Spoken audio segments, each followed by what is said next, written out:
പരിശുദ്ധ അമ്മയുടെ ജനനം എങ്ങനെയായിരുന്നുവെന്ന് നിങ്ങൾക്കറിയാമോ? എല്ലാവർക്കും വിശ്വാസത്തിൻ്റെ കഥയിലേക്ക് സ്വാഗതം. പരിശുദ്ധ അമ്മയെക്കുറിച്ചുള്ള കൂടുതൽ വിവരങ്ങൾ ഒന്നും തന്നെ ബൈബിൾ പറയുന്നില്ല. അപ്പോൾ പിന്നെ ആദ്യ നൂറ്റാണ്ടുകൾ എഴുതപ്പെട്ട കൃതികളെ ആശ്രയിക്കേണ്ടിയിരിക്കുന്നു.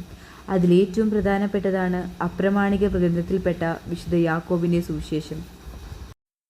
പരിശുദ്ധ മറിയത്തിൻ്റെ പിതാവ് യോവാക്കീം, അമ്മ അന്നയുമായിരുന്നു. ഇവർ രണ്ടുപേരും അടിയുറച്ച ദൈവവിശ്വാസികളും ജീവിത വിശുദ്ധിയുള്ള നല്ല ദമ്പതികളുമായിരുന്നു. പക്ഷേ വിവാഹം കഴിഞ്ഞ് 20 വർഷമായിട്ടും കുഞ്ഞുങ്ങളില്ലായിരുന്നു. സന്താന ഭാഗ്യമില്ലാത്തവർ ശപിക്കപ്പെട്ടവർ എന്ന രീതിയിലായിരുന്നു അക്കാലത്ത് യഹൂദരുടെ ഇടയിലുള്ള വിശ്വാസം. ഒത്തിരിയേറെ നിന്ദകളും കളിയാക്കലുകളും അവർ ഏറ്റുവാങ്ങി. ഒരിക്കൽ ഒരു സമർപ്പണ തിരുനാളിൽ എല്ലാവരുടെയും ഒപ്പം കാഴ്ചയർപ്പിക്കാൻ പോയ യോവാക്കിനെ മഹാപുരോഹിതൻ അപമാനിച്ച് ഇങ്ങനെ പറഞ്ഞു: സന്താന ഭാഗ്യമില്ലാത്ത ശപിക്കപ്പെട്ട നീ സന്താനങ്ങളാൽ അനുഗ്രഹിക്കപ്പെട്ടവർക്കൊപ്പം കാഴ്ചയർപ്പിക്കാൻ വരുന്നതെങ്ങനെ? ആ അപമാനം യോവാക്കിന് സഹിക്കാനായില്ല. അദ്ദേഹം വീട് വിട്ടിറങ്ങി ഒരു കൊടുങ്കാട്ടിൽ ചെന്ന് കൂടാരമുണ്ടാക്കി ദൈവം തന്നെ ദർശിക്കുന്നതുവരെ ജലപാനം കഴിക്കുകയില്ല എന്ന ദൃഢനിശ്ചയത്തോടെ ഉപവാസമെടുത്ത് പ്രാർത്ഥിച്ചുകൊണ്ടിരുന്നു. 1-2 ദിവസമല്ല, 40 രാവും 40 പകലും.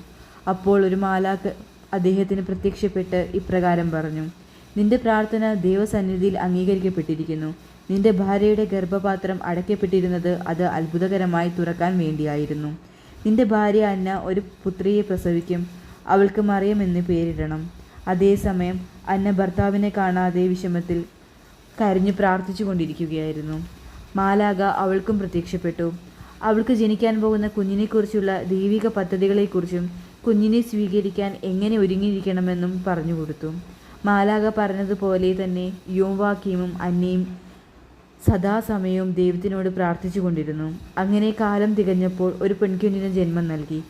അങ്ങനെ ആ മാതാപിതാക്കളെ ഏറെക്കാലം ത്യാഗത്തോടും പ്രാർത്ഥനയോടും ഒരുക്കിയതിനു ശേഷമാണ് പരിശുദ്ധ മറിയത്തെ ദൈവം ഭൂമിയിലേക്ക് അയച്ചത്.